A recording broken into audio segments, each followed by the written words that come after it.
Hello guys, मैं मोहम्मद फ़रहाद अली। कल मैंने एक वीडियो बनाया था मलेशिया की हकीकत, और अब मैं आपको जानकारी देने वाला हूँ मलेशिया के बारे में जो हमारे इंडिया से फ़्रॉड होता है। और कुछ लोग इसमें मेरे से ख़िलाफ़ भी होंगे, कुछ मेरी वीडियो को अच्छा भी कहेंगे। ये मैं इसलिए बोल रहा हूँ क्योंकि जो मेरे ऊपर बीती हुई है ना, वो मैं ज़मीनी हकीकत बताने की कोशिश कर रहा हूँ कि जैसे मैं मलेशिया में जाके फंसा था और जो हालात मेरे साथ हुए थे, अल्लाह ने मेरा साथ दिया, ऊपर वाले ने, भगवान ने मेरा साथ दिया है, तो मैं उस रास्ते से निकल चुका हूँ और मैं बहुत अच्छी ज़िंदगी फिर भी जी के आया, और मैंने कुछ पैसा भी वहाँ मलेशिया में कमाया है। बाकी मैं ये नहीं चाहता कि जो गरीब लड़के इंडिया से जा रहे हैं और एजेंट लोग यहाँ झूठ बोलते हैं, उनके चक्कर में मलेशिया में क्या फ़्रॉड होता है, कैसे फ़्रॉड होता है। इंडिया से एजेंट लोग जो है झूठ बोल के बच्चों को फंसाते हैं।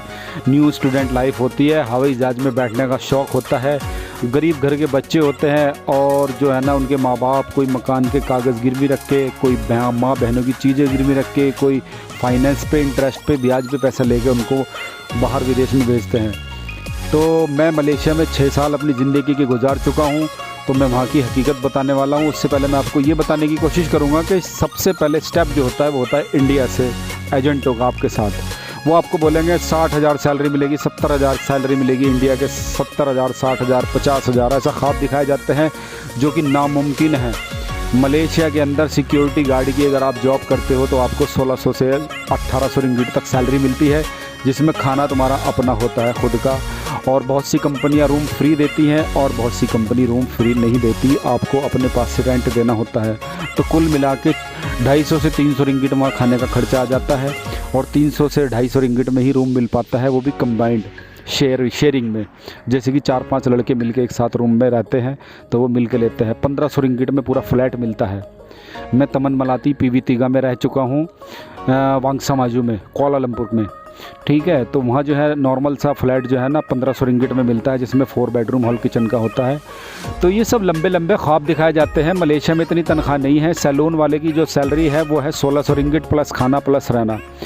दूसरी सबसे बड़ी बात यह है कि वहाँ जो है वर्कर को बेच दिया जाता है, और वर्कर को बेच के जो है वो 1500 रिंगिट 2000 रिंगिट ले लेते हैं बंदे सामने वाले मलई से, जो वहाँ के मलायू लोग होते हैं, जो वहाँ के लोकल है सिटीजन, उनसे।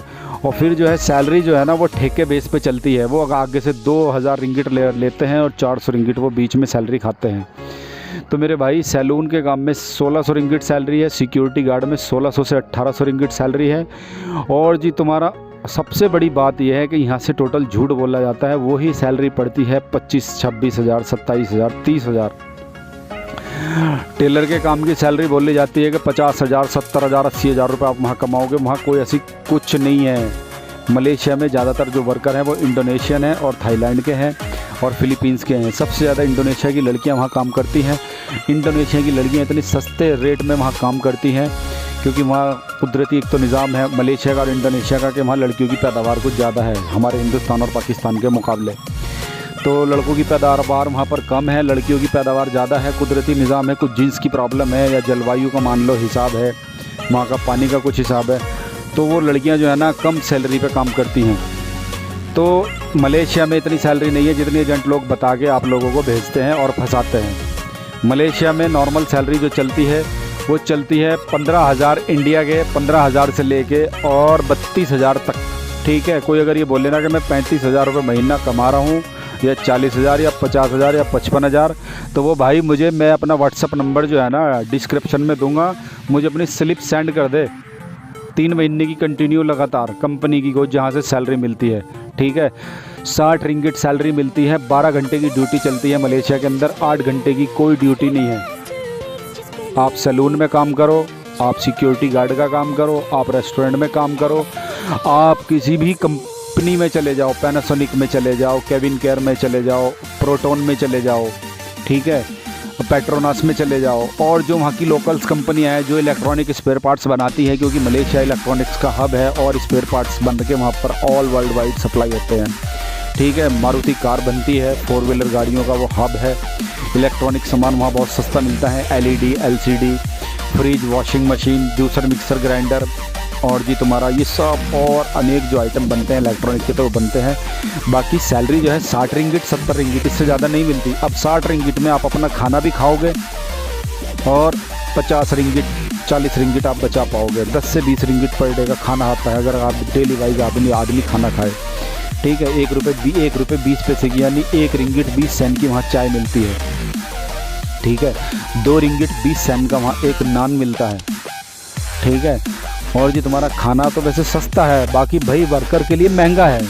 कंबाइंड अगर लड़के मिलके खाना बना रहे हैं मिलजुल के 5-7 लड़के, तो वो खाना पड़ता है आपको 200 से 250 रिंगिट पर मंथ का खर्चा आता है।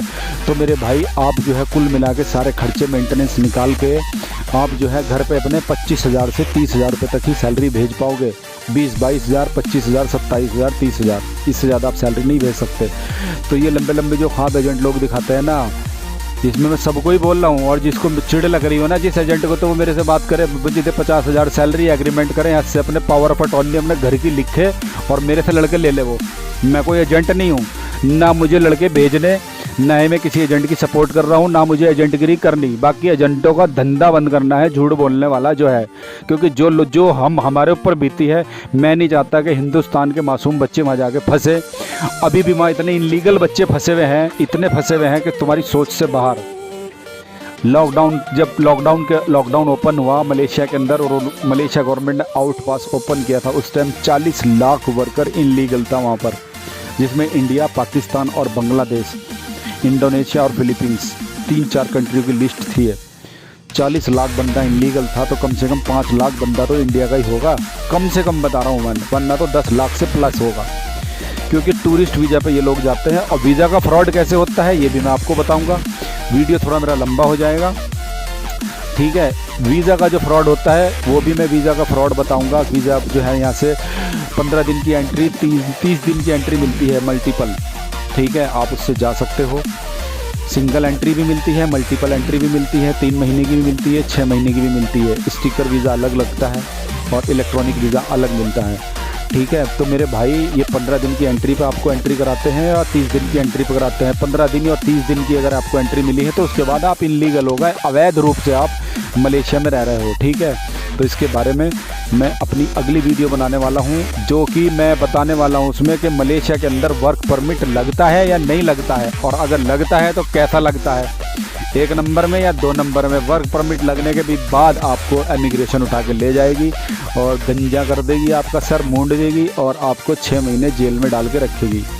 और शुद्ध वेजिटेरियन जो हमारे हिंदू भाई हैं, हिंदुस्तान के रहने वाले हिंदू भाइयों का शुद्ध वेजिटेरियन अगर कोई बेचारा है हिंदू भाई, तो वो मलेशिया ना जाए, क्योंकि वहाँ वेजिटेरियन आदमी का कोई काम नहीं है, वहाँ टोटल नॉनवेज है।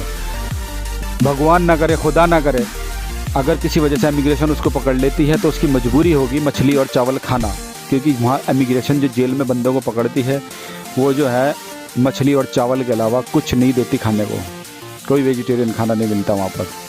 जो लोग वहाँ रह के आ चुके हैं वो हकीकत बता सकते हैं कि मैं झूठ बोल रहा हूँ या सही बोल रहा हूँ, ठीक है। तो मेरे भाइयों, सोच समझ के कदम उठाना। मेरा नंबर डिस्क्रिप्शन में है। मैं कोई एजेंट नहीं हूँ, ना मैं किसी एजेंट की सपोर्ट कर रहा हूँ, ना मुझे किसी का ऐड करना। बाकी आप गरीब घर के बच्चे हो, आपके माँ बाप आपके ऊपर आस लगा के आपको बाहर भेजते हैं, विदेश का नाम ही बहुत बड़ा है। बाकी विदेश में जाओ तो ऐसी जगह जाओ जहाँ आपको कुछ पैसा बचे, आपके घर वालों का पैसा सेफ रहे, जो आपको कर्जा दे के भेज रहे हैं आप उनका पैसा 2 महीने में, 4 महीने में, 6 महीने में उतार दो। तुम वहाँ जाके ऐसे जंजाल में फंस जाते हो कि तुम वो पैसा पूरा नहीं कर पाते। और वहाँ शर्म की वजह से जितने लड़के वहाँ पहुँचे हैं, मैं भी उसमें, मेरी भी गिनती उसमें ही है, उस वक्त हम भी ऐसे सोचते थे। वहाँ जितने लड़के फंसे हुए हैं, कोई वहाँ की हकीकत बयान नहीं करता, क्यों? वो सोचते हैं हमारी इंसल्ट हो जाएगी। वो अगर फ़ोटो खींच के भेजते हैं ना, ये वीडियो बना के भेजते हैं, तो ट्विन टावर जाएंगे या किसी होटल में जाएंगे या कहीं गार्डन में बैठ के वीडियो बनाएंगे, जैसे मैं यहाँ खेतों में बैठ के बना रहा हूँ, ताकि घर वालों को लगे कि बहुत बढ़िया है, ऐश और मस्ती कर रहा है, बढ़िया रह रहा है, ये है और वो है। और उसके जो दोस्त हैं ना, जब वो देखते हैं ना ट्विन टावर के आगे और उसके गार्डन में घूमते हैं, वो वीडियो कॉलिंग करता है व्हाट्सअप से, तो जो है ना 4 मुर्गे और यहाँ फंसवा देता है एजेंट। उसके मोहल्ले के, पड़ोस के यार दोस्त, उसके रिश्तेदार सब बोलते हैं ये तो मज़े मार रहा है भाई वहाँ पर, हमें भी भिजवाओ मलेशिया। तो वो जो है ना, फिर मेरे भाई वो भी अपने माँ बाप को टुंच मारते हैं, भेजो जी, नखरे दिखाते हैं, भेजो जी पैसे दो मुझे, मैं तो विदेश जाऊंगा। तो वो भी बेचारे ऐसे जाके फंसते हैं, वहाँ जाके हकीकत पता चलती है, फिर वो भी शर्म की वजह से हकीकत नहीं बताते। तो ऐसे बहुत से लड़के हैं, और जो मलेशिया में लड़के रह रहे हैं ना हिंदुस्तान के, वो मेरी वीडियो देख के कमेंट कर सकते हैं कि मैं ये सच बोल रहा हूँ या गलत बोल रहा हूँ। वहाँ फैक्ट्रियों में बेचारे 12 घंटे ड्यूटी करते हैं और 12 घंटे ड्यूटी करने के बाद आके अपने रूम पे खुद बर्तन धोते हैं, फिर खाना बनाते हैं, मैगी सैगी शॉर्टकट में जो भी मिलता है बेचारे वो खाया और फिर सुबह सवेरे उठ के 6 बजे उठ के फिर वो तैयार होते हैं, फिर अपना खाना बनाया, पैक करा और चले गए। कुछ लोग खाना खाते हैं, कुछ नहीं खाते हैं, कुछ बेचारे कैंटीन में जाके खाना खाते हैं कंपनी की। तो ये वहाँ की ज़मीनी हकीकत है, वहाँ बहुत ज़्यादा परेशानी है। 12 घंटे की ड्यूटी चलती है, 8 घंटे की मलेशिया में कोई ड्यूटी नहीं है, ना 10 घंटे की, टोटल 12 घंटे से पहले। और जो अगर कंपनी में आप जा रहे हो, किसी मल्टीनेशनल कंपनियों में जा रहे हो ना, पेट्रोनास वगैरह में या पैनासोनिक कंपनी में या बॉस कंपनी है, बुश कंपनी है, पेट्रोनास है और जो तुम्हारा प्रोटोन एक कंपनी है, तो कंपनियों में जो स्पेयर पार्ट्स बनते हैं ना वो 12 घंटे की ड्यूटी ऐसे लेते हैं, समझो कंप्यूटर के साथ में कंप्यूटर बनना पड़ता है। रोबोट चलते हैं ऑटोमेटिक, चाइनीज़, कोरिया के, जापान के रोबोट लगे हुए हैं जो स्पेयर पार्ट्स बनाते हैं। उनकी स्पीड के साथ स्पीड मिलानी पड़ती है आपको, तब आप जो है ड्यूटी कर पाएंगे। अगर थोड़ा सा भी इसमें मिस्टेक हो गई तो आपकी पैसे सैलरी काट ली जाएगी। पेशाब करने के लिए भी आपको सिर्फ 2 बार छुट्टी मिलेगी, तीसरी बार आप पेशाब करने गए तो आपकी 1 घंटे की सैलरी काट ली जाएगी। तो मेरे भाइयों, वीडियो थोड़ा लंबा हो जाएगा, तो अगली वीडियो में सारा तफसील से बताना चाहूँगा मैं कि अब वीज़ा का फ्रॉड कैसे होता है, वहाँ वर्क परमिट कैसे लगाए जाते हैं और कैसे तुम्हें पैसा उतारा जाता है झूठ बोलकर, और नकली वर्क परमिट मिलता है। असली वर्क परमिट मलेशिया में नहीं लगाए जाते, और अगर असली लगा भी दिए तो वहाँ की इमिग्रेशन उन्हें अवैध घोषित कर देती है, ब्लैक लिस्ट कर देती है कंपनियों को। वहाँ की इमिग्रेशन का कोई ठोर ठिकाना नहीं है, देसी भाषा बोल रहा हूँ, कोई ठोर और ठिकाना नहीं है। इमिग्रेशन कब किस कंपनी को वहाँ ब्लैक लिस्ट कर दे और वो क्यों करती है, ये भी मैं अपनी अगली वीडियो में बताऊंगा आपको, क्योंकि वीडियो मेरा थोड़ा लंबा हो जाएगा, फिर आप भी बोलेंगे कि ज़्यादा बोलता है। तो मेरा चैनल में वही पुराना टॉपिक है, सब्सक्राइब करो, ये करो वो करो, कोई ज़रूरी नहीं है। मेरी वीडियो अगर अच्छी लग रही है तो चैनल सब्सक्राइब करो। मैं अच्छी जानकारी आपको दे रहा हूँ तो सुनो और शेयर करो, बाकी फंसने से बच जाओ मेरे भाई। मलेशिया का हालात, सिंगापुर के हालात भी मैं आपको बताऊंगा, इंडोनेशिया के भी, थाईलैंड, बैंकॉक के भी जो लंबे लंबे ख्वाब दिखाए जाते हैं सिंगापुर के बारे में, उसके ऊपर भी मैं एक वीडियो बनाऊंगा। ठीक है, ओके, बाय।